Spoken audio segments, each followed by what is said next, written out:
So, Teresa, your journey from basically finding out about your RA to then coming into what is essentially natural remission by focusing on what we talk about as our internal self is, I find so inspiring. And I was wondering if you can share if there was like a particular moment where you had a realization that in order to get anywhere, you're going to have to look internally, particularly before or maybe at the same time as any external changes you were making.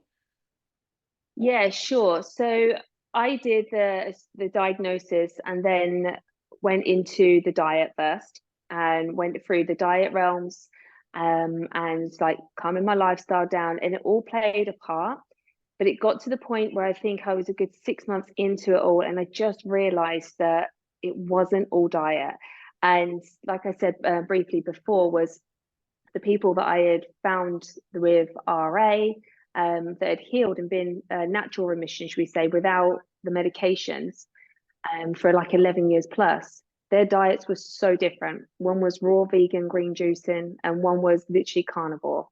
So, and because I wasn't really healing, I noticed through keeping my food diaries and all the patterns of what I was doing, my exercise, was that the days that I felt more overwhelmed or fearful or panicked, there would be a link that for a few days after that, my pain and that would come up. And I started to realize then it was clicking in my head that it wasn't, the diet wasn't going to necessarily heal me, and that there was something within me that was causing this. It was I had to look internal to my thoughts, my patterns, my beliefs, my coping mechanisms, my nervous system. My nervous system was full. And I think sometimes the diet, because I was told diet would heal everything, healing the gut would heal everything, and I kind of went in on that, that it caused fear with I can't eat gluten and I can't eat this and I can't eat that, which then made my world quite constricted, restricted, sorry, and fearful. And then that added actually and kind of fed my patterns of control, of all the not being good enough, needing to do more, and it kind of fed it in a certain way. So what I started to come across was nervous system, and realizing that my thoughts, subconscious ones and conscious ones, were wreaking havoc on my nervous system, you know.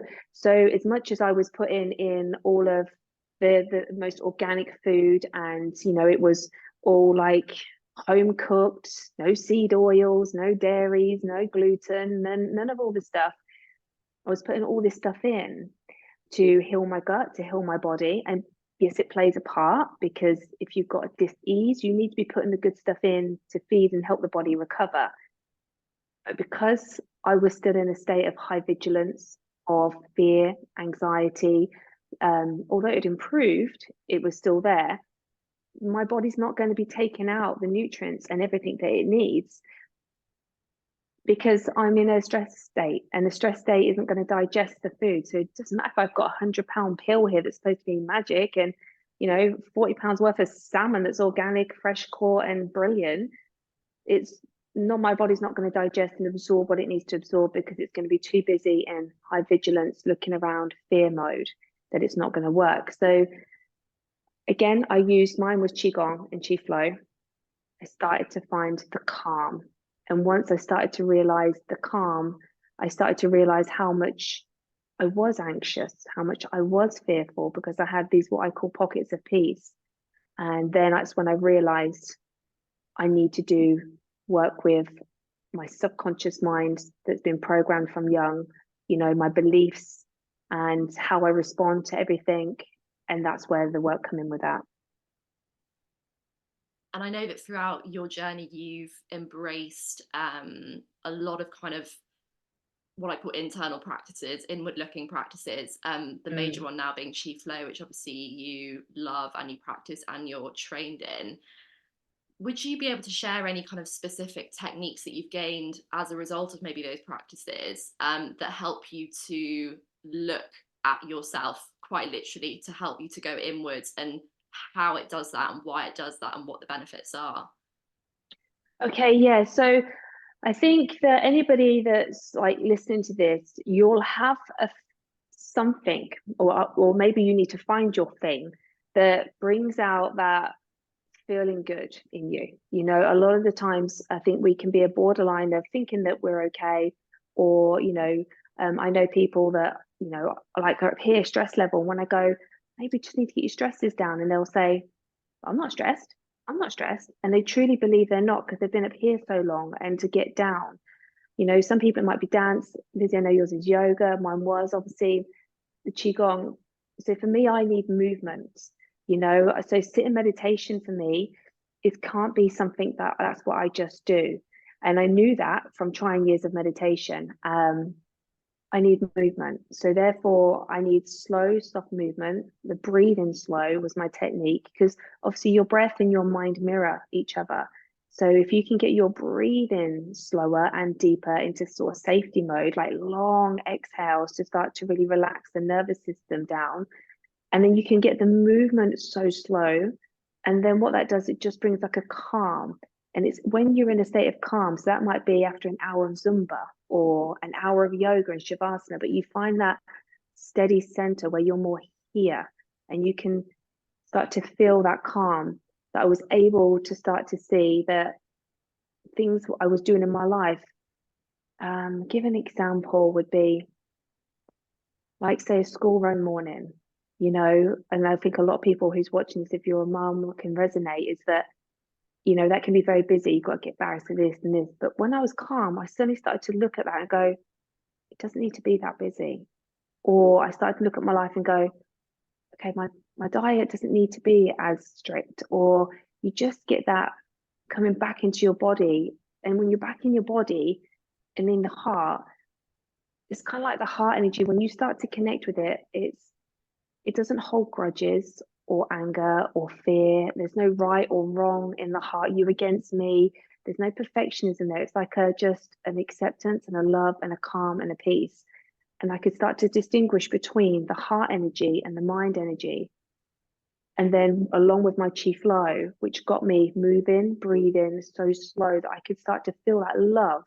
And I started to realize that old patterns, maybe towards parents, towards stuff that happened in the past, I started to see from this space that they did the best they could with where they was at. And it took a while, because the head would come and go, but they're wrong, but they did this, but they did that. Because the mind wants to keep you safe, so you don't go back into that situation. So love for the mind, the heart's like, but although I'd forgiven a lot of the stuff in my head, I'd had counseling, I understood what they did, what I did practically at these sort of levels. And an emotional inner work was, my heart hadn't forgiven it, you know, like if I thought about that person, my face would still go, you know. And in Qigong, especially Spring Forest Qigong, they will teach you that anything that you still have a dislike, a hate, or an emotional trigger to a past event means that you are still energetically connected to that part. And therefore, subconsciously, that's still running in your mind. So that will still be playing in your nervous system.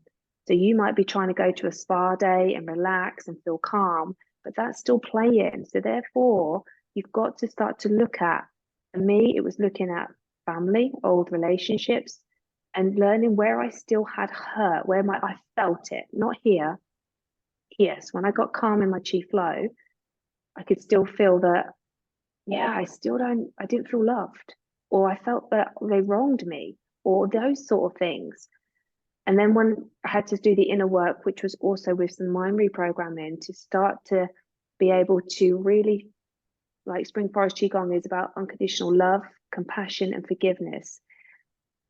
And I truly believe that when you can look at where the other person was at, and I know that's difficult, especially when there's been abuse and stuff in people's lives, I had to do it myself, to actually look at, they were in their pain, their suffering, you know, they had their own patterns, their own traumas, their own stuff going through.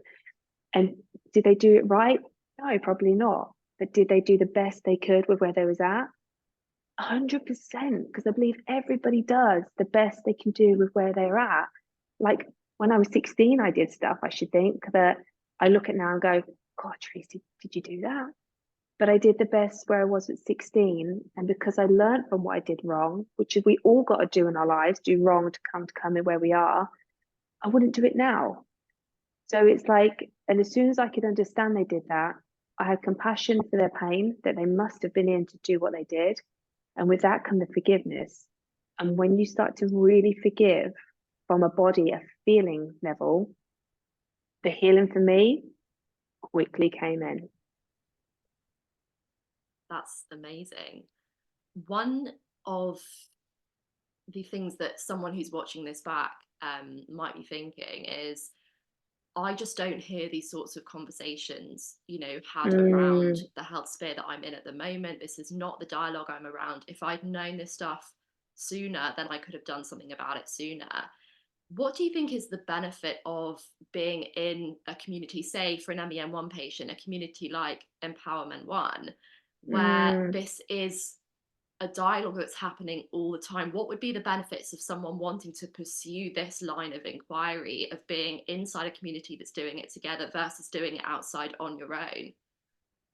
Oh, it would be huge, because so if I had a community to drop into, the only communities, unfortunately, that were about for RA patients were forums on Instagram, on Facebook's exactly, like RA groups, but they seem to support suffering, pain, medications, all the doctors kind of way. And I'm not just, people go their own ways with it. I chose not to go down the medication route because I had a feeling, an internal feeling that wasn't right for me.